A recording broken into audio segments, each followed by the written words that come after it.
Hey, good morning. Good morning. Today is a really special chapel for three reasons. We have an opportunity towards the end of each school year to give some students a chance to speak. And I think it's really valuable because you get to hear from different perspectives and also from people that are your age. Many of you would know what it feels like to lead in really uncomfortable ways, or to lead when it's unpopular, or to serve when it's unglamorous. The student that we're going to have three students share today, but our first student, I think, really exemplifies what it looks like to serve when it's uncomfortable and lead when it's unpopular, and really has been a huge blessing to chapel in general. Caylie Catoe is going to lead us off this morning. Caylie, come on up. So proud and looking forward to hearing you share this morning.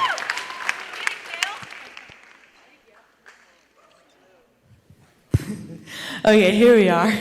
As many of you know, my name is Caylie. If you don't know me, that's my name. But a lot of people that are my friends would know that I'm a really uncomfortable person. Like, in every situation I'm in, I'm just so awkward. Like, I do the most to make it the most awkward. And so I was asked one time, like, what's the most uncomfortable church story you have? Because I was practically conceived in the church. And so I have a ton of them. And I thought about it, and I was like, oh, I got one. And so one day, there's this guy at church, his name is Raymond, and like he's my uncle. He's like a really big dude and like loves big southern hugs. So I was like, okay, here's Raymond. And he calls me from like 400 feet away and he's like, Caylie, come on, give me a hug. And I was like, oh Lord.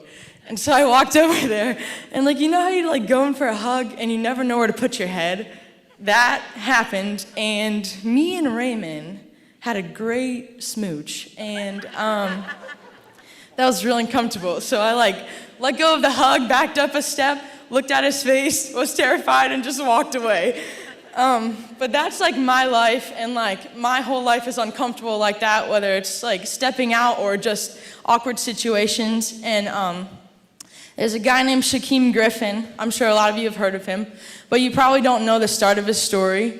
You probably just heard the success he's had, but when he was 8 years old, he had already lost his hand because it had like some sort of disease where like they had to amputate it. And so he decides to like follow in his brother's footsteps and play football. And so he's out playing in Pop Warner or whatever football league he was in. And the opposing coach says to his coach, like, he can't play, like football is a two-handed sport. So I mean, you have this 8-year-old whose dreams are like being crushed. And like for me, that would be super uncomfortable, and I probably would have given up then. This kid sees his brother succeeding, sees his brother excelling at football, and he says, I'm going to step in and I'm going to continue to work and I'm going to continue to drive myself to be a better player. And so they both brothers end up at UCF and are playing football. And so they're going for it. They're on full ride and they're both starters. And so they're both doing really well. And then all of a sudden, Shaquem starts to drop from like starter to second team to third team to like practice squad. And while all this is going on, he's watching his brother like succeed and like get these benchmarks and like be recognized by the NFL. And then eventually his brother gets drafted into the NFL while he's like left behind on this practice squad. And he goes home after this season and is just like, what am I doing? Like, is this worth it? Should I keep playing or should I just give up and like go into what I want to do? So he said to himself, like, I got to keep trying. And then eventually he starts again at UCF. And because he knew the sacrifice he was making was for a better cause, he continued to push himself. And now he's in the NFL. And what I see from this story is that people doubt people who get uncomfortable. And like, he could have given up. Like, I probably would have given up. Like, you don't have a hand. Like, how are you supposed to catch a ball? How are you supposed to tackle a person? Like, it is a two-handed sport, but like, we can recognize that because he got uncomfortable, like, he's doing better than most people are in the NFL. And a lot of times we've heard this story of Ruth, and we've just like pushed it over and like, okay, Ruth, we've heard it 1,000 times, but Ruth was a person who people doubted because she got uncomfortable. So if you don't know the story of Ruth, I'll give you a little background, but there was a mom, and then she had a husband and 2 sons, and they were living, and the husband dies, so it's just a widow and 2 sons. And then all of a sudden, these 2 ladies step into these sons' lives, and they get married. You have Ruth and Orpha. I was talking to Kimpo about this all week, and I couldn't get the lady's name right, but thank God most of you probably don't know how to say it.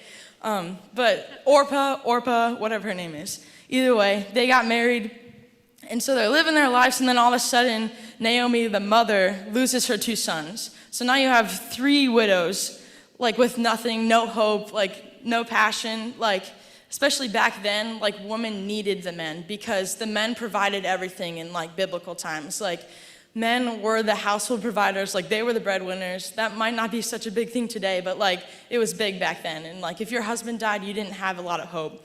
So Naomi goes, and like after your husband would die, you'd return to your family. And Naomi's like traveling back to her land, and the 2 girls were like, oh, we're gonna go with you. Like, we're your day ones, like we're gonna follow you all the way there. And so Naomi's like, no, you need to go back. And so I'm gonna read this part of Ruth, and this is where it picks up. Then Naomi said to her 2 daughters-in-law, go back, each of you, to your mother's home. May the Lord show you kindness as you have shown kindness to your dead husbands and me. May the Lord grant you that each of you will find the rest in the home of another husband. Then she kissed them goodbye, like me and Raymond. And they wept aloud and said to her, we will go back with you to your people. But Naomi said, return home, my daughters. Why would you come with me? I am not going to have any more sons. Who would be your husbands? Return home, my daughters. I am too old to have another husband, and even if I thought there was still hope for me, even if I had a husband tonight and then gave birth, would you still wait until they grew up? Would you remain unmarried to them? No, my daughters. It is more bitter for me than for you, because the Lord's hand has turned against me. At this they wept aloud, Orpah, then kissed her and left. And so I see this, and I'm like, okay. Like, I would do the same thing. I'd be like, oh, I'm gone. Like, I'm not going to go home to your family who was, like, not really wealthy and, like, just be, like, harvesting for the rest of my life. I would have left and, like, gone back to my family. And so I would have been an Orpah. But then you have Ruth, and Ruth says this. Look, Naomi said, your sister-in-law is going back to her people and her gods. Go back to her. But Ruth replied, don't urge me to leave you or to turn back from you. Where you go, I will go, and where you stay, I will stay. Your people will be my people, and your God, my God. Where you die, I will die, and there I will be buried. May the Lord deal with me, be it ever so severely, if even death separates you and me. When Naomi realized that Ruth was determined to go with her, she stopped urging her. Ruth deciding to go there is like crazy, because what you don't know about Ruth is her family is super wealthy. So even if she decided to go back to her home, like she would be living a very lavish life. But instead she decides to go with Naomi and is like, all right, I'm gonna jump into the deep end, have no money, and just hang with you, let's go. And I'm like, that's crazy. But so she goes with her. So that's the first step we see, or the second step we see, that she gets uncomfortable. First, her husband dies, and that's just obviously horrible. Then she has Naomi and they're traveling, and Naomi says, go back, and she says no. And then her sister leaves. So you see that. And then she goes, and she's there with Naomi, and she is working for Naomi because Naomi can't work. She's too old. And so while she's working for her, literally blood, sweat, and tears for Naomi is like, I'm so lonely, I have nobody. Like, she denied her existence while she was there working for her. And so, like, she has all these steps of, like, uncomfortable things. But if she didn't take every single one of those steps, she would have never had a husband at the end of this story. And she would have never been in the line of Christ or in the lineage of David, which is a huge thing. Like, nobody's in the line of Christ. It's like a really big thing. But what we learned from this story is that if you want to see blessings come, you have to stay uncomfortable. I have a question for you. Like, what are you tempted to give up on because it brings discomfort? One time I went to Haiti, I think it was my freshman year, and it was my first mission trip, so I was pretty excited. But we stayed at an orphanage, and like during the day, most of the time we would just go out and play with like the little orphans. And I noticed that while my team was playing with like a specific group of orphans, there was like a group off to like a little bit over there, and they were like mentally or physically, they had like ailments. And so I was like, man, I really don't want to go over there, but I felt like God, like, hey, go over there, like, they have nobody to talk to them. And so I was like, okay, I'm going. So I, like, went over there and, like, felt like I couldn't communicate with them. And God was like, just stay there, like, stay here all week and, like, just play with them because they just need somebody to be next to them. I was like, okay, God. And as a result of that, like, I felt like God showed me that I was, like, supposed to step into worship, which, like, if you know my story, like, I went from basketball to, like, the next day I was like, okay, I'll do worship, and like stopped it all there. Like, it just crazy stuff. And like, if I wouldn't have done that, I feel like God wouldn't have showed me that I'm supposed to lead worship. And I just want you to know that God is excited to reveal his plans for you when you embrace discomfort. Like, of course, he's going to show you his plans for you either way, and he's going to give you blessings either way because that's just who he is, and like, that's in his innate being. But like, he's excited to give you like blessings when you get out of your comfort zone. And I know a lot of you aren't Christians in this room, and that's fine. I don't judge you at all. But like, getting uncomfortable is still a daily part of our lives. Like, that's still a huge thing to succeeding in life at all.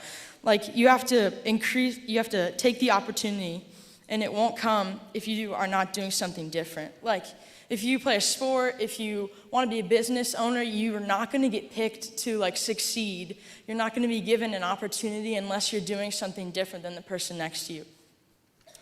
And so a couple years ago, I got a mentor. And mentors are like the biggest blessing and curses because they tell you what's wrong with you and make you feel bad about yourself, but then they encourage you and like encourage you to step out.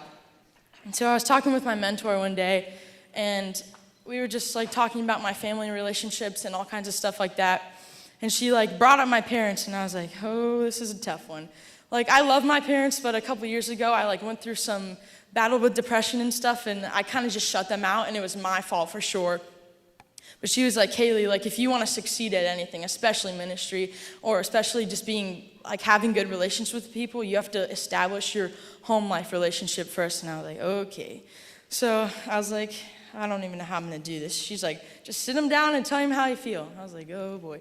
And so we went in my game room at my house, and we sat down. Most uncomfortable conversation I've ever had, for sure.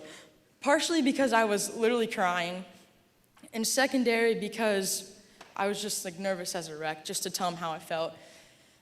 And so at the end of it, like, I put all my feelings out there. I told him that I felt like there was distance in our relationship, and at the end of it, they were just like, I don't think like we feel that. And so like, even after I took the step to get uncomfortable, our relationship was still really painful and still really hurtful for like a year after that. And like, I've realized that if you like want to get this comfort from God, you have to continue to be uncomfortable. It can't just like, you're not just gonna say, hey God, like, I'm gonna do this, and the next day he brings you like a big gift on your porch. Like, that's not God. Like, you have to stay uncomfortable. And my main goal with all of this is to tell you that doing the far different thing is so much harder. It causes hurt and disappointment, and that it's a war. But it's so worth it, and it's hard to see the value of discomfort in the moment. One of my favorite songs is Even When It Hurts, and I'll read you the lyrics real quick. It says, even when my strength is lost, I'll praise you. Even when I have no song, I'll praise you. Even when it's hard to find the words, louder than I'll sing your praise. Even when the fight seems lost, I'll praise you. Even when it makes no sense to sing, louder than I'll sing your praise. Even when the morning comes, I'll praise you. Even when the fight is won, I'll praise you. And even when my time on earth is done, louder than I'll sing your praise. And I think about the story of Ruth, and I think about all the different stories I told you. And it's like, even if my relationship with my parents is bad, even if my husband dies, even if this happens, like, I have to continue to get uncomfortable if I want to see anything grow in my life. So my challenge for you today is we all have a step to get uncomfortable, and like, we all need to stop settling, because like, mundane is never going to get you anywhere. And if your step is going to church, do it. If your step is accepting Christ, do it. But if you're not a Christian, there's still steps you can take. You can still talk with your parents and like make sure that's a loving thing, especially seniors. Like, this is our last couple months with our parents, and we may never live with them again. Like, step out and like love them. Just like, even if you say hello, like, even if that's a step, like, take this step. But that's kind of all I have today, and just get uncomfortable, guys.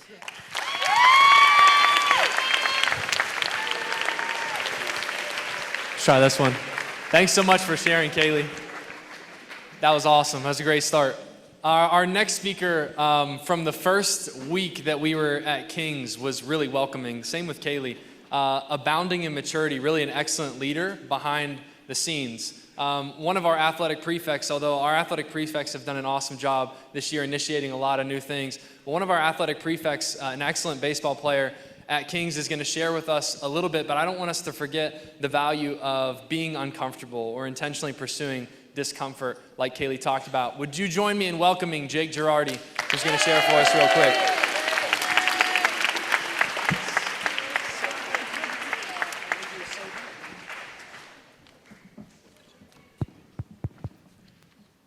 Good morning, guys.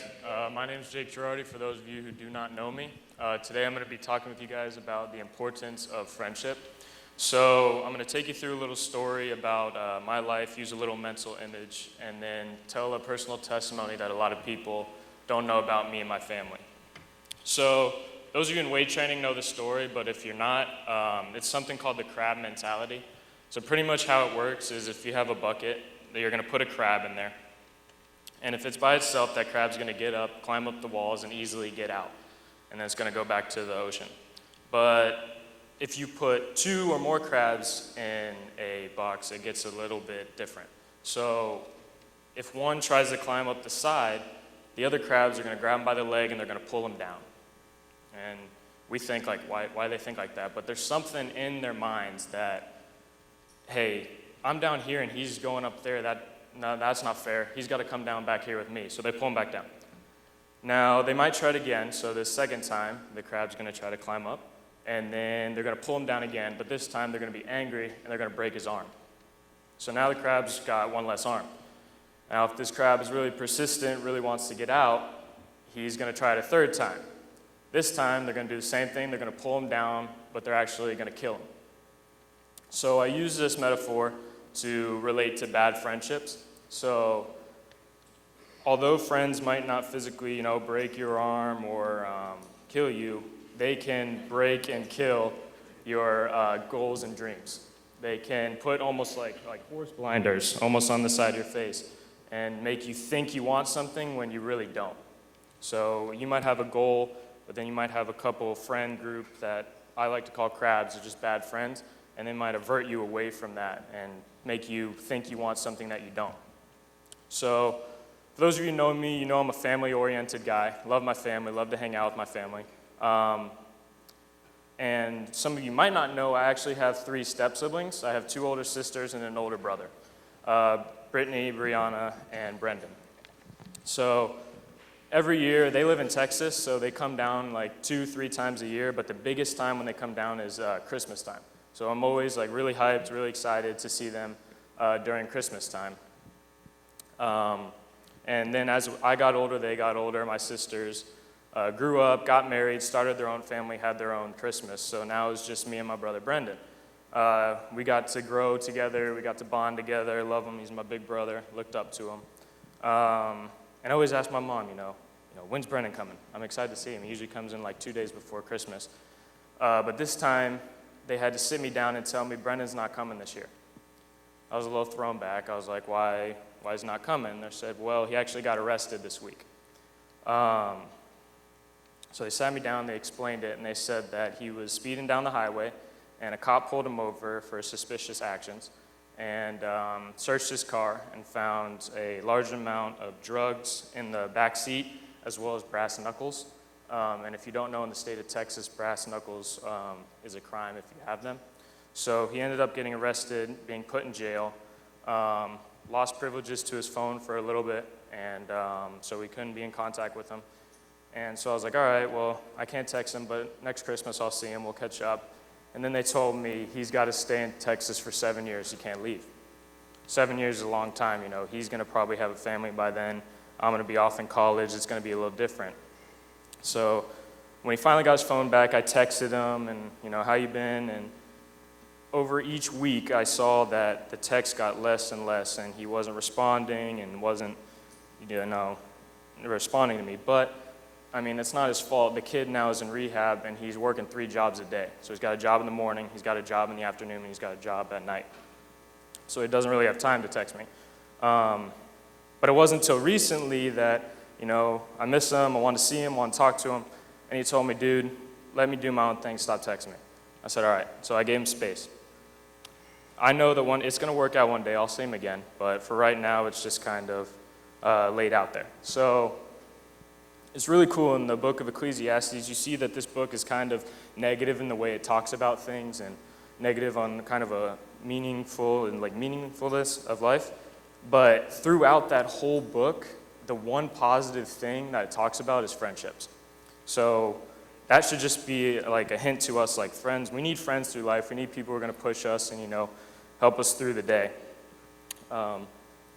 And this is when we all started to see how Brendan went downhill fast. It started his senior year in high school.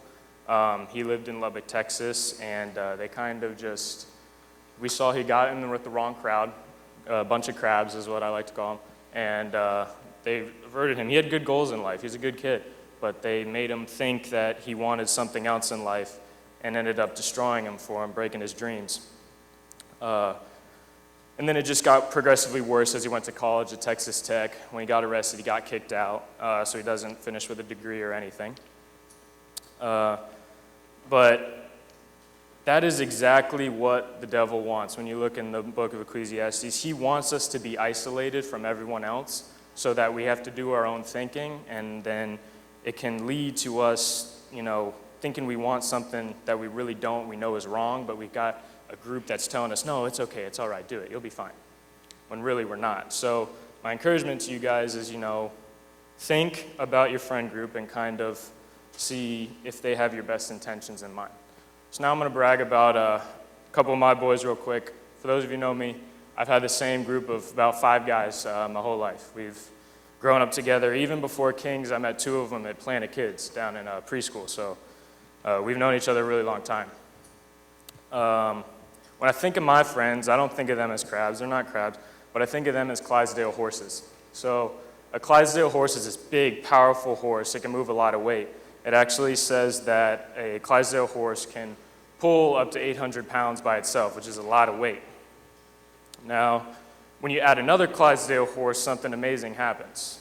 You would think that when you put them together, it'd be 1,600 pounds that they can pull, which would make sense. They'd add up to each other. But really, a Clydesdale horse doesn't add to each other's strengths, they multiply. So when 2 horses are together, they can actually pull 2,400 pounds. So they're making up for a whole nother horse. So I use that reference to talk about friendships that are good, people that are going to push you, hold you accountable, and just be there for you whenever you need them. So, they say you're the average of your 5 best friends, and I think about my friends, I think about my boys, and one day if I can grow up and be the average of them 5, I'll know I'll be doing something right in life. I mean, they're good Christian kids, they have hard work ethic, they work hard, and they're just all around great guys. So my challenge for you guys today is not to surround yourself with crabs. Don't be around people who are going to pull you down and put blinders on your life and make you think you want something you really don't. Be with a group of friends who are going to be there for you, they care for you, they love you, and they're going to multiply your strengths when you guys are together, So I'll be praying for you guys, love you guys, and thank you.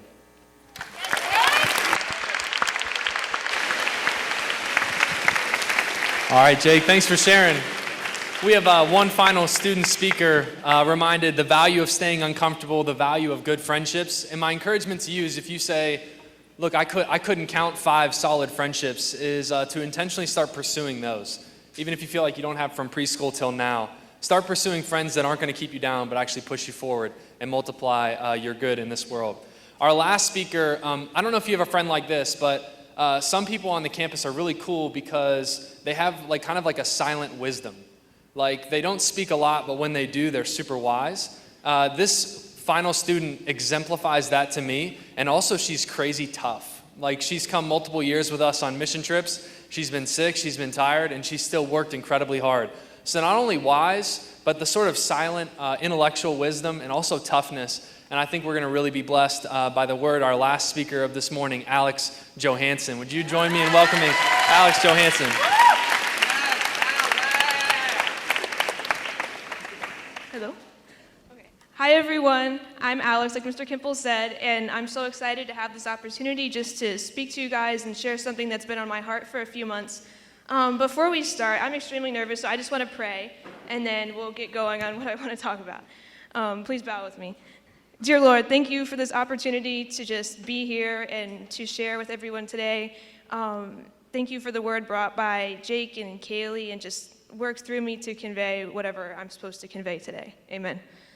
All right. Now, I understand that everyone in this room grapples with different issues, and I won't pretend to understand or describe what they are. However, given the fact that we do attend the same school, there are certain key areas of contention that we're all exposed to and that interfere with our interactions and relationships. So because of the opportunities that King's offers, whether it be the academics, the fine arts, or sports, one pervasive undercurrent is that of pride. So if you've had the pleasure of attending Mrs. McQueenie's class, you may be familiar with this concept because it appears pretty frequently in Greek mythology in the form of hubris, or excessive pride. You could say that pride is most mythological characters' Achilles' heel, if you will. In the same way, pride is an issue with which I contend constantly, and it has definitely shaped the trajectory of my life irreparably.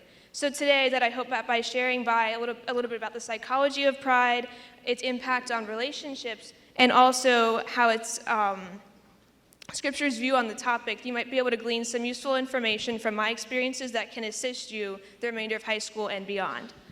So first off, like I said, I'd like to confront the issue of pride by first defining what prideful conduct is. So just to clarify any confusion, I want to say there are two types of pride. Namely, you have authentic pride, or I'll say positive pride, and this is characterized by having high self-esteem, high feelings of self-efficacy. You have motivation within school and the workplace. It's a good thing, and it leads to success, so I'm not trying to dissuade you from having that. However, if left unchecked, this type of authentic pride can morph into hubristic pride, which is very detrimental. It's characterized by arrogance, greed, narcissism, and aggression, and it results in a high view of self to the detriment of other people. Essentially, you feel that everyone else is inferior and ultimately of lesser intrinsic value because your abilities just surpass theirs. They pale in comparison to what you have to offer. So a practical example of this would be, say you're in an audition for a show, right? And you do really well. You get the part that you want. And there are two ways you can approach that. You can say, I did well in the audition because I practiced and I rehearsed, which is a good way to see it. Or you can say, I got the part because I'm just that awesome. And obviously that's not the best way to look at it, but it's an easy trap to fall into.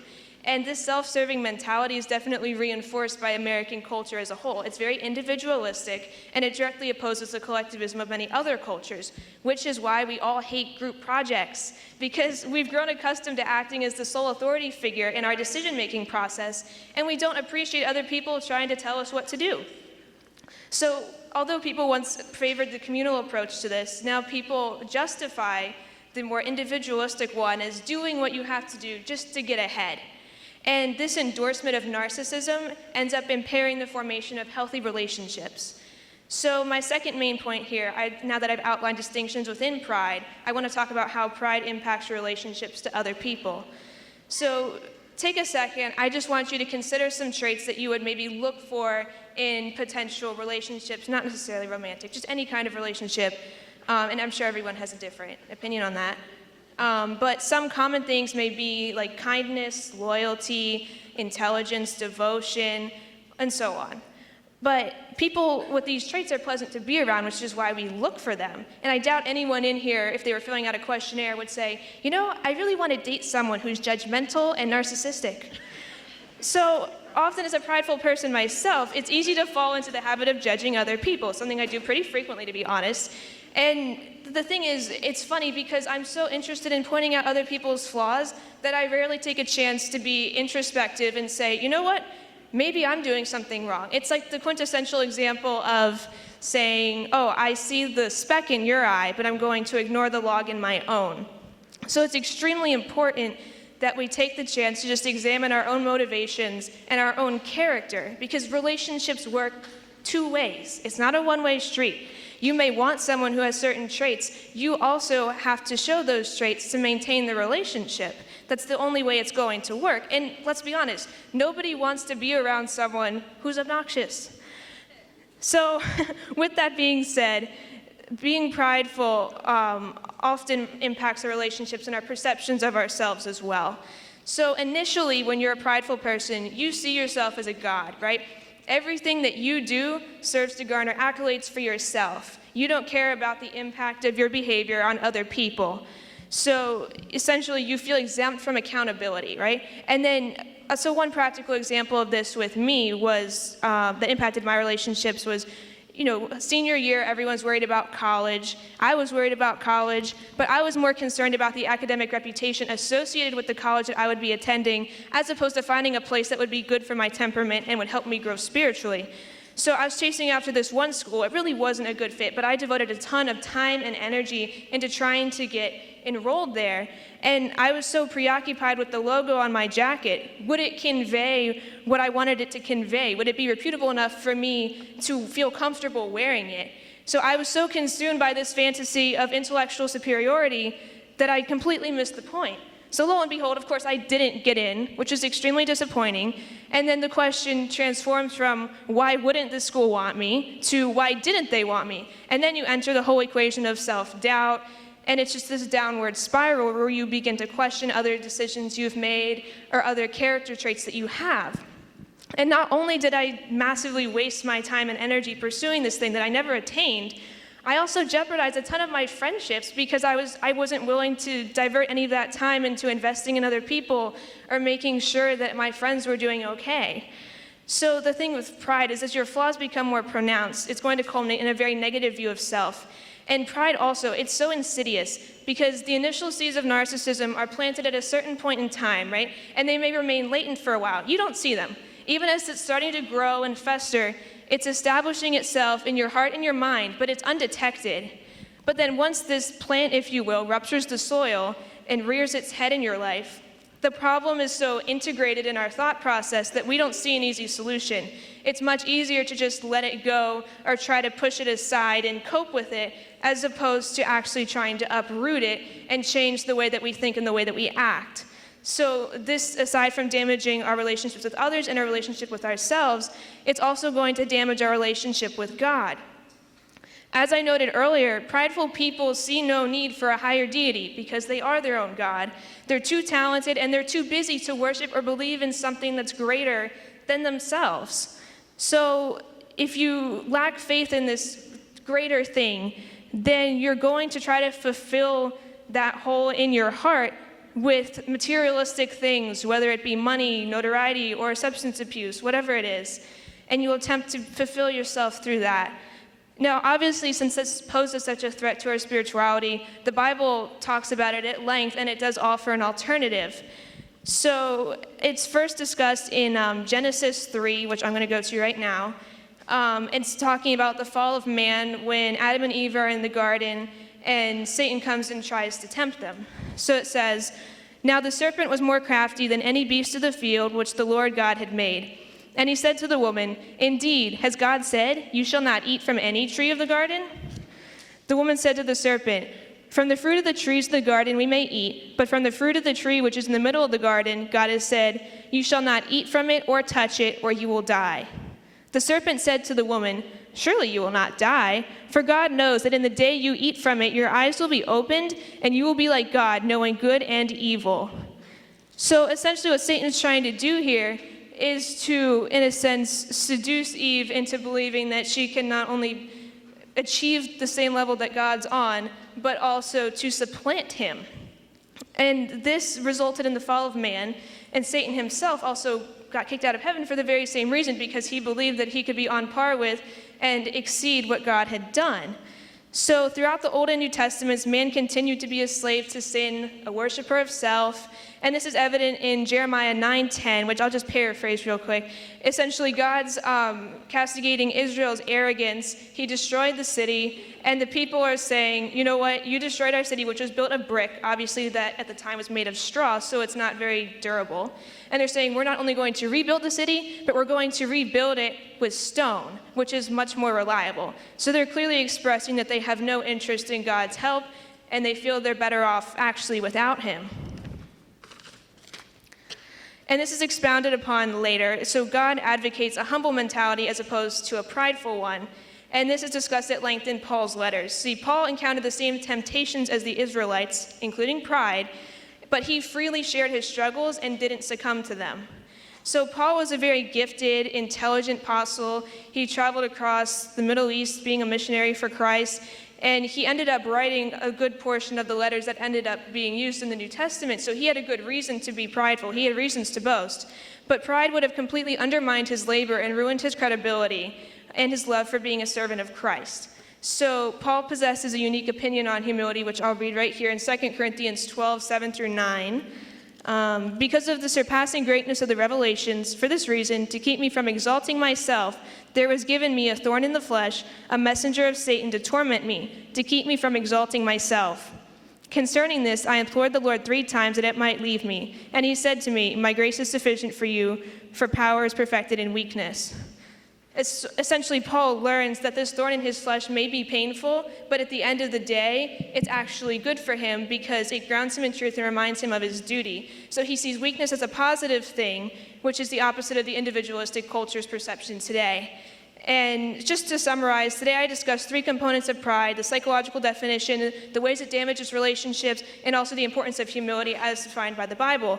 So now that we're aware of pride's insidious nature, it's our duty to remain vigilant, for the subject has plagued people throughout the course of history. So realizing that changing these tendencies is challenging yet feasible, and accountability is the best way to make that change. And to truly leave a mark on our communities, we must embrace our unique connection of shortcomings and talents simultaneously. Today, I hope that at the very least, you may have learned something new from my mistakes, and at the most, this message has inspired you to maybe quell your pride a little bit and instead try to change some of the dynamics of your relationships within school and beyond. Thank you.